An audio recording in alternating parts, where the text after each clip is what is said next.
All right, let's bring Casey Joyner, the football scientist, ESPN.com. NFL Insider to week number 3 of the NFL schedule, starting with tonight's Houston Patriots game. Casey, I guess it's hard to break this game down because we've got a quarterback who no one really knows anything about.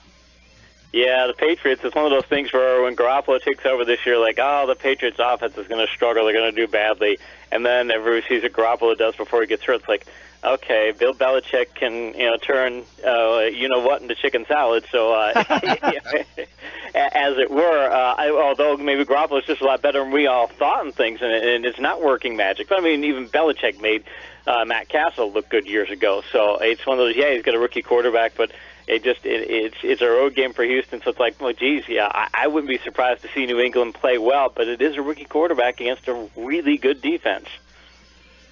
It is a really good defense, and that's what makes it unfortunate because you've got one of the better offenses in the league when Brady's playing, and even the way Garoppolo had played going up against a team that has a very, very good defense. This would have been a really good litmus test for the Houston Texans to find out where they are. Can we learn anything about them through this game now? I want to see how their offense does because right now, look, Lamar Miller has been one of the best bell cow running backs in the league, and he's showing that he can handle that kind of a workload that Miami didn't think he could handle. And Hopkins, Nuke is what he is. He's one of the best receivers in the league. And Lamar Miller, back-to-back 100-yard game. Or not, Lamar Miller, Will Fuller, back-to-back 100-yard games. Are you kidding me? I mean, Will Fuller is fantastic. He's putting up. He would be in the conversation for Offensive Rookie of the Year right now. He's doing a fantastic job. So now Houston has 2 vertical threats and a fantastic running back, and Osweiler is playing really well. I want to see how that defense does in a short week against a very good New England defense. That's going to be a little test for their offense, even if their defense doesn't get quite the test it thought it would. How do you think he's played so far? I got to be honest. I thought he'd be a major bust when they signed him for that money. I said this is an awful decision. Too much money for Osweiler. What did you think of him so far? He's not the same quarterback because last year it's like, oh, he looked terrible last year. It's like, yeah, and look who he had. He only had Demaryius Thomas and Emmanuel Sanders. He had good targets in the passing game last year, and he didn't do squat. So this year he's got these. I mean, Sanders and Thomas are every bit as good as Hopkins and Fuller, or at least they're in that same category. And he just looks like a completely different quarterback. Osweiler looks like, if he keeps playing the way he does, it looks like, hey, not only do you have really good receivers, he knows how to use them, and he's got that powerful running game. It's like, wow, he almost took the Broncos to the Super Bowl last year, and looking the way he's looking right now, he could take Houston to the Super Bowl. Thursday Night Football tonight. Hear it live on 97.3 ESPN. We're talking with Casey Joyner.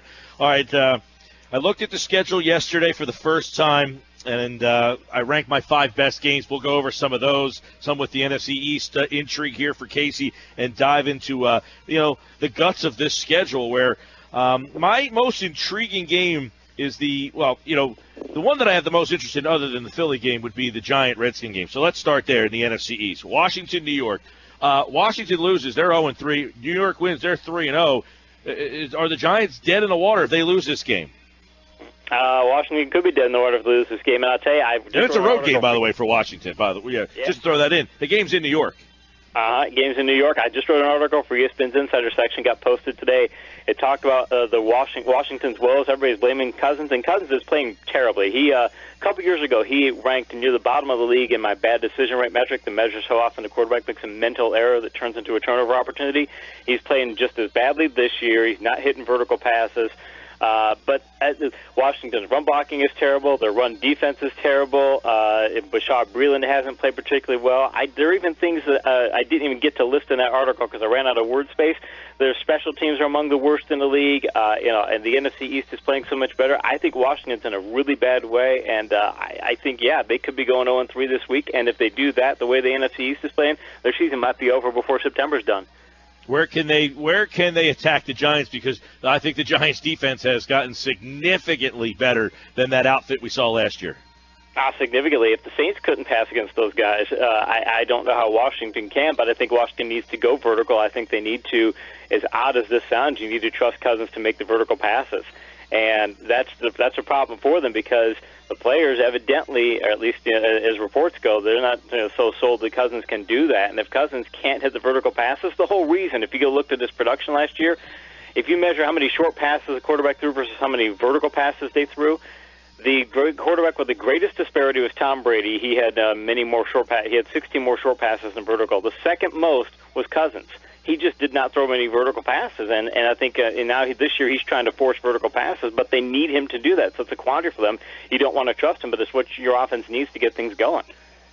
Casey Joyner is with us. So the Giants at home against the Redskins, I think that one, you're right, is definitely the a season saver for Washington. We'll see what they can do on the road. Let's go to a couple other interesting games here. And, Denver and Cincinnati. I think Cincinnati, I picked them to win the North.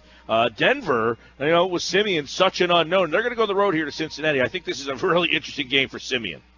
Yeah, Cincinnati has allowed more rushing yards than any team in the league this year. And they've got a really good defense, but, I mean, they're last. Not just one, but it's only 2 games in, but you don't want to be in that spot when you're facing Denver. And Simeon, he started to look better. It started to look like, okay, in week 1 it was a lot of dink and dunks, and he didn't make mistakes and he didn't lose them the game. But last week he started making a couple plays, and it's like, I'm not saying he's up to Brock Osweiler's level. It's like, all right, he's got some really good receivers still, and this running game is really strong, and of course the defense is really powerful. I think Cincinnati could have its hands full.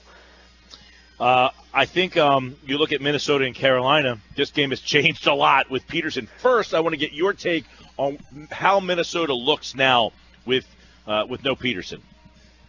Minnesota right now, I wrote an article about this for Insider on Monday. It was a fantasy-based article telling people whether or not Peterson was a buy, sell, whether or not you should sell him, whether or not you should wait it out. Of course, now with his injury, it's a little different. But for the Minnesota running game, the issue is they've got one of the worst good blocking rates in the league. They were last in the league in that category in the first week, and I think they were next to last in week 2. Good blocking rate measures so often you give your ball carriers quality run blocking. It's really important because league-wide, running backs are 5 times more effective on good blocking plays as they are on bad blocking plays. Minnesota was 6th in that category last year, so they've got the talent to get better. And now you've got Bradford hitting passes in the passing game, and teams can't just sit there and say, we're going to stop the running game. We don't respect your passing game. So I think their run blocking gets a lot better. McKinnon's also done very well in the past and good blocking yards per attempt, so I think he's going to be able to hit some breakaway plays. And you've got Asiata, and now they added Hillman. I think that Minnesota's running game is going to be just fine. All right, so this matchup here, you got if they're at full strength, this is still a defensive battle, right? I mean, if you're looking at Carolina versus Minnesota, you're thinking defense versus defense here. Yeah, people are sold that Newton is going to be able to hit all these deep passes. Look, you look at Newton's history over the past or last year especially. When he plays a really weak defense, he posts really just fantastic off-the-charts numbers. When he faces strong defenses, his numbers tail off dramatically. In other words, his performance is tied to whatever kind of defense he's facing. Minnesota's got a really good defense, so I think Cam Newton's going to struggle this week. I think it is going to be a defensive struggle, and I think I think Minnesota is going to give Carolina everything they could want. I want to get your take now on this game here between New York and Kansas City. Are the Jets, they're going on the road here. This Kansas City team, I picked them to win the West, so I've been a little bit disappointed by them. Smith played poorly last week. The Jets, this is a team with Matt Forte touching the ball 30 times last week. Can the Jets go on the road? That's a tough place to play at Arrowhead. Do you like the matchup for New York going to Kansas City? I really don't. And by the way, Forte, I believe he's on pace to have 472 carries. He'll never reach that pace, but it's not just they thought, he's going to be splitting carries with Bilal Powell. It's going to be a platoon or a lead alternate situation. I mean, he's not just carrying the ball a lot. He's carrying the ball at a ridiculous pace. But the Jets have some weaknesses in their defense. Revis is not playing as badly as people think he's playing. On one of the touchdown pass in week 1, he should have had some help over the top. So, okay, he gave up the pass, but, somebody else blew the coverage, so it's as much on the safety as it is on Revis. So I think the Jets are making mistakes like that, though they've got too many weaknesses in defense. And Kansas City's running attack, it was great in week 1, wasn't so good in week 2. I think they're going to be able to keep the ball moving on the ground, and I don't think it's a good matchup for the Jets. I think Kansas City wins that game. A lot of interesting games, including that one. Also, this one here, we're talking with Casey Joyner, ESPN.com, NFL Insider, as we look at Week 3's game. And how about Buffalo? They're going to be at home. Arizona, first time they're going to be on the road here. Arizona whipped Tampa last week. But does the Buffalo Bills have the personnel? They made the changes with the coach on the offense side of the ball. Do they have the personnel? Is this a bad this looks like a horrible matchup if I'm Buffalo. Yeah, it is a horrible matchup. And Buffalo, if you look at their overall yards last week, it's a good number, but I mean, it was 2 big plays. And if you take the 2 big plays out, their offense did nothing. And you can't. And Arizona is not the kind of defense you're going to be able to hit a lot of big plays against. And Buffalo is their secondary has a lot of talent, but Arizona is the most vertically inclined passing offense in the league, and Arizona will attack that secondary. And I think Arizona just has a big play potential in their offense that Buffalo doesn't have. Because Sammy Watkins, I mean, fantastic receiver when he's healthy, but he just does not look healthy right now. And I think that ankle is really it's bothering him more. He's playing through it, but he's not the same player. And when he's out of their offense, they literally don't have anybody else to stretch the chain or to stretch the field. They've got nobody else. It's a dink and duck offense. And I think you get dink and duck offense versus vertical. I'll take vertical even on the road. All right. How about Oakland? A little disappointed with Oakland so far. A lot of people like them. They win with the 2-point conversion on the road, and the Saints, nice win for them. I thought that was a bad loss for them last week. Now they got to travel to Tennessee, who's coming off a nice win for them. Going across the country, not easy for this Raiders team. How do they match up with this Titans team, who really played some good defense? Yeah, that's the thing. If the Titans' defense plays to its level, Oakland's had a really good offense, and their Carr's looking fantastic, and their passing game is going.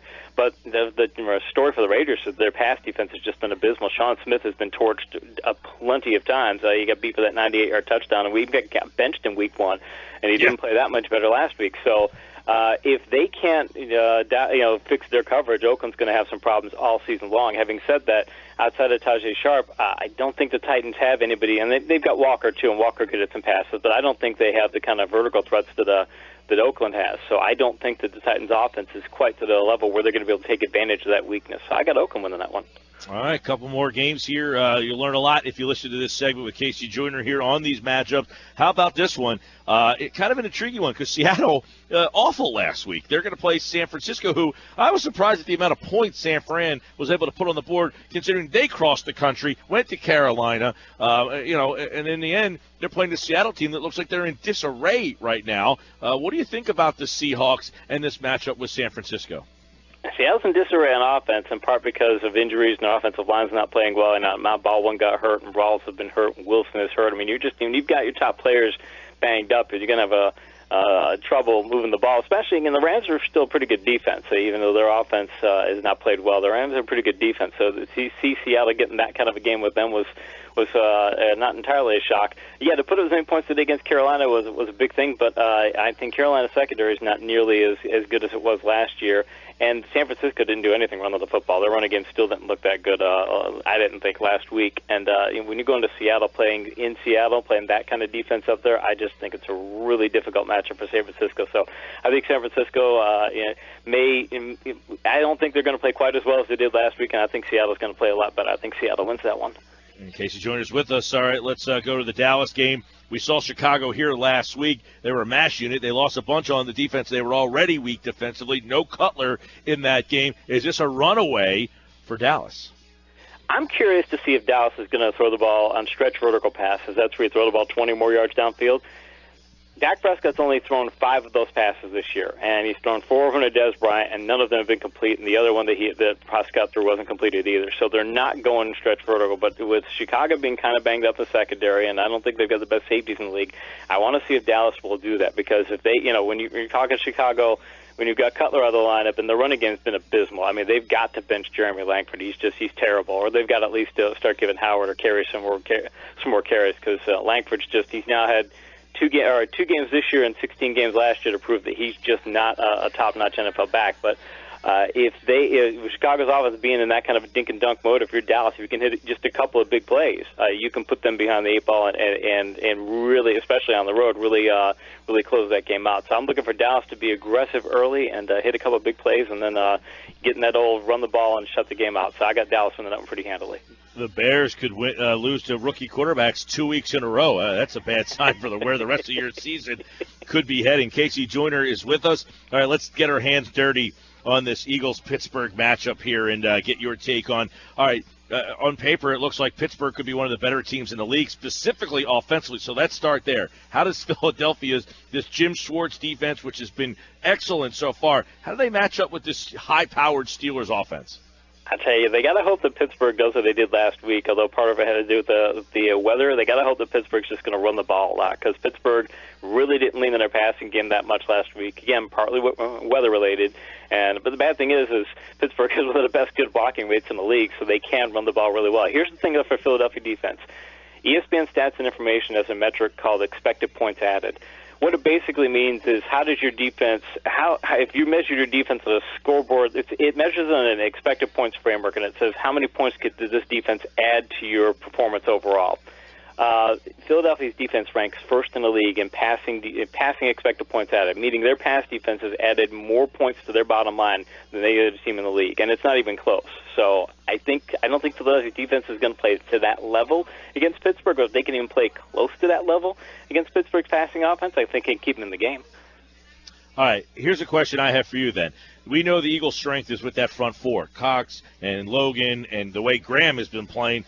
He's the highest-rated defensive end by the Pro Football Focus stats there. And you've also got Vinny Curry, who's a good pass rusher, and Connor Barwin, who got a sack in week number 1. The Steelers' line over the last couple of years has been a weakness for them. That has been a problem. It seems to be better. So how does the Eagles' front four match up with that Steeler offensive front? That's the thing. I think that it's strength versus strength. So I think Philadelphia's going to make some plays. I think Pittsburgh's going to make some plays. But if I'm them, the problem for them is that you want to get a pass rush, but if you do get a pass rush against Pittsburgh, their run blocking is just fantastic. And they've got and now they're going to have. It looks like they're going to have Wheaton back too. So now you've got Brown, you've got Wheaton, you've got Coates, Eli Rogers has been playing well. They even have Jesse James on offense now, adding some impact. I mean, the Steelers just have so many weapons in the air that they could go dink and dunk if they want to. But I think as Pittsburgh passes vertical, I think, like I said, Philadelphia, they can get a pass rush and they can do some things on pass defense. But I think Pittsburgh's the best team in the league right now, so I think Philadelphia is going to have trouble even if they play up to their talent level. All right, let's flip the script to Carson Wentz. What's he looking at when he sees Pittsburgh defensively here? Where could the Pittsburgh defense, which over the last couple of years have been able to be beat in that secondary, they seem like they've gotten better there, but this isn't the steel curtain defenses, right? I mean, what can Wentz do to exploit Pittsburgh on defense? Pittsburgh's not getting a lot of sacks, and they're not getting a lot of interceptions. They're just not allowing the other teams to move downfield. They're in the bottom, close to the bottom of the league in both those categories. So the idea is Pittsburgh says, we don't think you can go 10, 12, 13 plays downfield. We're not, we may not get a big play to stop the drive, but we don't think you can do that against us. They're great against the run, and they can sit back and say, we'll play shallow, we'll just let you throw underneath, and we just don't think you'll be able to do that. Problem is, though, is that looking at what Wentz did on Monday night, look what he's done the first couple weeks, I'll say this, and I want to be really careful not to be too hyperbolic about this. I want to go over the top, but I've been breaking down games for 14 years, and Carson Wentz through 2 games, he's at or near the top of most impressive rookie quarterbacks I've ever seen. The things he was doing against Chicago, I mean, Chicago was throwing the kitchen sink at him. They were hitting him. They were doing blitzes. He's doing side adjusts. He's reading the coverages on different combination routes and things. He's doing things that you just usually don't see until a guy gets a couple years into the league. So I think that if Wentz can stay patient and not make any bad decisions, and he has 0 this year through 2 games, if he can stay patient, he can put together those 10 and 12 play drives that Pittsburgh's defense will allow you to do. Casey Joyner is with us. High praise for Carson Wentz there. All right, you just said something that really sticks out, obviously, that you've been breaking down tape for almost 15 years, and that he's the most impressive rookie quarterback you've seen. Give us some of the things that you see on the tape that make you think he has staying power. It's just a number of things. Again, when you're seeing early in the first off, Philadelphia decided early in the Monday night game that, okay, we're going to let him throw the football. We're going to let him just dink and dunk pass. A lot of times when you see rookie quarterbacks do that, they're throwing bubble screens, they're throwing smoke routes, just stuff right at the line of scrimmage. You're not getting anywhere against the defense. They got smash routes going. They've got the kinds of plays that if a defense is smart, it can fool a quarterback, or even veteran quarterbacks you can fool, but especially rookie quarterback, you can say, okay, well, we're going to let you think you've got these where you're clearing out the defense, and you're throwing something underneath. We're going to let you think you have that, and you don't actually have that. Well, Wentz was reading everything perfectly, and in fact, when they blitzed in the first quarter, he made a side adjustment on the blitz, and he only got 2-yard pass out of it, but he read the blitz perfectly. They're throwing defensive schemes at him and throwing defensive tricks at him, and he's picking all these things up, and frankly, he could have had 2 touchdown passes, and not for Bryce Callahan knocking a pass down in the first quarter, and for Matthews dropping a pass when I think in the third quarter. Yeah, Matthews, big drop in that game. Let me ask you about the Eagles' pass game in this one, because Carson Wentz has spread it around. He's used Jordan Matthews. He's gone to Aguilar. First week he had Ertz involved. Last week he had Burton involved. Is that something that they're going to have to do in the Steelers game? Again, keep everybody involved? Or do you think there's a situation where a guy like Jordan Matthews, I like when you really see, hey, there's a matchup that the Eagles can exploit, is Matthews in the slot a spot where they can really win this one? Is it a kind of spread the ball around game, or is there one particular matchup that you think the Eagles can exploit? The Steelers are high on Artie Burns, one of their quarterbacks, a young cornerback they have, and he's played well. But if I'm the Eagles, I want to test him. I want to see, are you really that good? He probably is. Again, the tape holds up that he's as good as the Steelers seem to think he is. But I want to test him because he's the young guy in their secondary, and I want to get after him. And I want to maybe even go.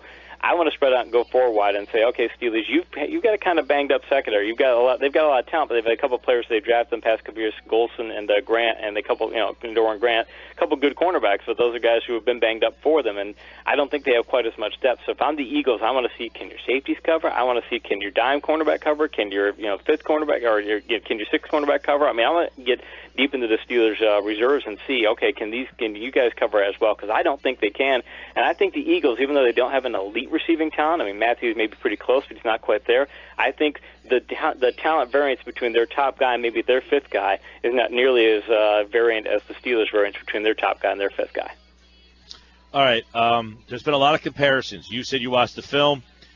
Frank Reich said Wentz reminds him of some Luck and some Jim Kelly. Ben Roethlisberger's name has been thrown around a lot. When you watch him on tape, what name comes to mind for you? This is going to sound strange because it's going to be based on who he replaced. Reminds me of Sam Bradford. I've never seen a quarterback before Wentz. I've never seen a quarterback who read a defense as a rookie as well as Bradford did his rookie season. That's why he won Rookie of the Year. I mean, he was reading defenses from week one. It was, wow, it looks like we're watching a pro quarterback. I mean, like a guy is, a veteran pro quarterback.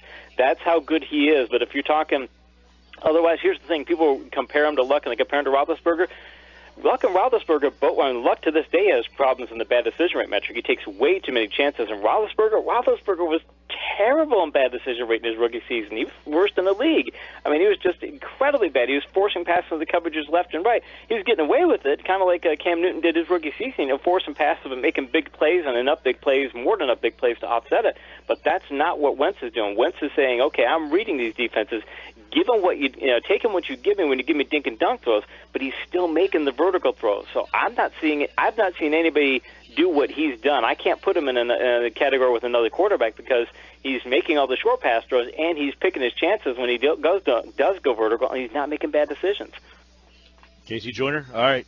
Can Philadelphia at home, can they, is there a way they can win this game? Do you see Pittsburgh just too far advanced for Philly right now, or are people underrating the Eagles? I think it's going to be a lot closer than people expect. I think Philadelphia's got a really good chance, but Pittsburgh's the best team in the league right now. They don't really seem to have much of a weakness. Their rush defense has been great. Their rush offense has been great. I think their rushing game could be even better.